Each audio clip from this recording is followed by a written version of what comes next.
नमस्कार। आज हम एक ऐसी दुनिया में गोता लगाने वाले हैं जो हमारी आंखों से तो नहीं दिखती, लेकिन जिसके बिना हम होते ही नहीं। जी हाँ, हम बात कर रहे हैं कोशिका की, यानी जीवन की सबसे छोटी और सबसे बुनियादी ईंट की। तो आज का हमारा सफर कैसा दिखेगा?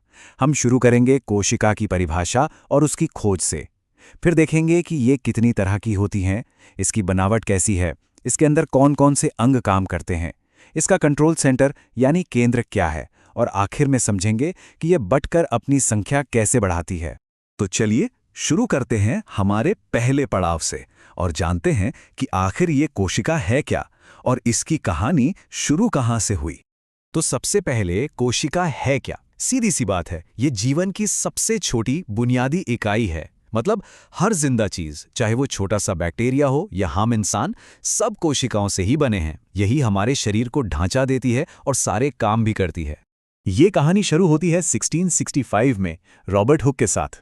उन्होंने पेड़ की छाल से बने कॉर्क के एक पतले टुकड़े को अपने बनाए माइक्रोस्कोप में देखा। जानते हैं उन्हें क्या दिखा? मधुमक्खी के छत्ते जैसे छोटे छोटे कमरे। उन्होंने इन कमरों को लैटिन शब्द सेल्यूला के नाम पर सेल कहा, जिसका मतलब होता है छोटा कमरा। और हाँ, कोशिकाओं के अध्ययन को साइटोलॉजी कहते हैं। हुक ने दरवाजा तो खोल दिया, लेकिन कहानी यही खत्म नहीं हुई। 1674 में एंटनी वैन ल्यूएनहुक ने पहली बार तालाब के पानी में एक कोशिका वाले जिंदा जीव देखे। फिर 1831 में रॉबर्ट ब्राउन ने कोशिका के अंदर एक और भी जरूरी चीज खोजी, उसका केंद्र। और इन्हीं सब कमाल की खोजों ने जन्म दिया कोशिका सिद्धांत या सेल थ्योरी को। इसके 3 बहुत ही आसान से लेकिन बहुत गहरे नियम हैं। पहला, हर जिंदा चीज कोशिकाओं से बनी है। दूसरा, कोशिका ही जीवन की सबसे बुनियादी इकाई है। और तीसरा, हर नई कोशिका हमेशा किसी पुरानी कोशिका से ही पैदा होती है। अब जब हम जान गए हैं कि कोशिका क्या है, तो चलिए देखते हैं कि ये कितनी अलग-अलग तरह की हो सकती है। प्रकृति में इसकी वैरायटी देखकर आप हैरान रह जाएंगे।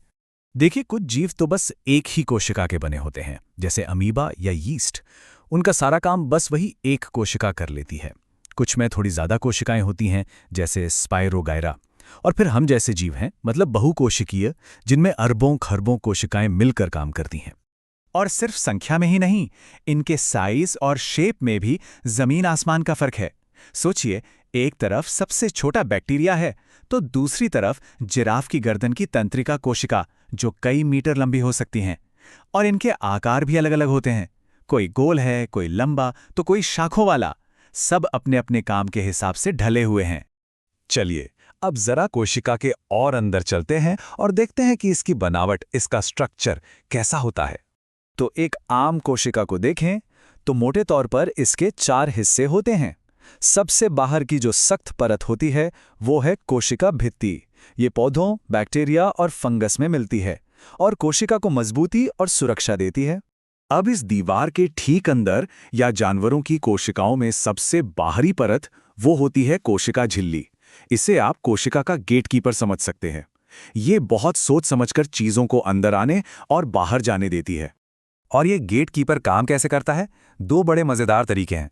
एक है एंडोसाइटोसिस, जिसमें अमीबा जैसे जीव अपने शिकार को चारों तरफ से घेरकर निगल जाते हैं।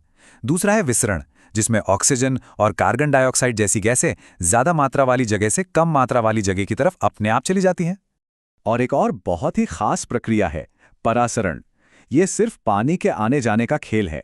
अगर कोशिका के बाहर पानी ज्यादा है तो वो अंदर आएगा और कोशिका फूल जाएगी। अगर बाहर पानी कम है तो कोशिका का पानी बाहर निकल जाएगा और वो सिकुड़ जाएगी।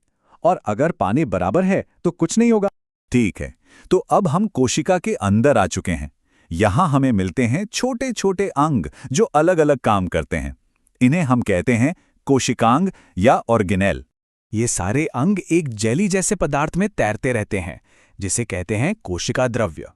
और इसी में है अंतर्द्रव्यी जालिका, यानी ईआर।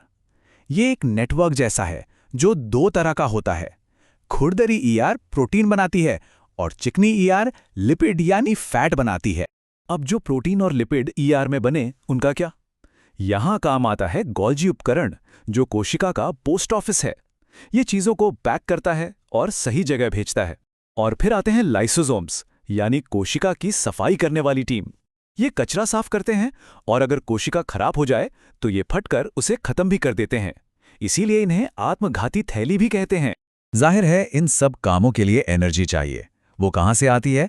माइटोकॉन्ड्रिया से, जिसे हम सब कोशिका का पावर हाउस कहते हैं। और पौधों में एक और कमाल की चीज होती है, प्लास्टिड। इनमें से एक है क्लोरोप्लास्ट, जो सूरज की रोशनी से खाना बनाता है, जिसे हम प्रकाश संश्लेषण कहते हैं। कोशिका में सामान रखने के लिए भी जगह होती है। इन्हें कहते हैं रिक्तिकाएं। ये पौधों में काफी बड़ी होती हैं और जानवरों में छोटी। और हाँ, वो छोटी छोटी फैक्ट्रियां तो हम भूल ही गए जो प्रोटीन बनाती हैं। वो हैं राइबोसोम। ये कोशिका में हर जगह पाए जाते हैं। अब तक हमने कोशिका के सारे डिपार्टमेंट्स देख लिए, पर इन सबको कंट्रोल कौन करता है?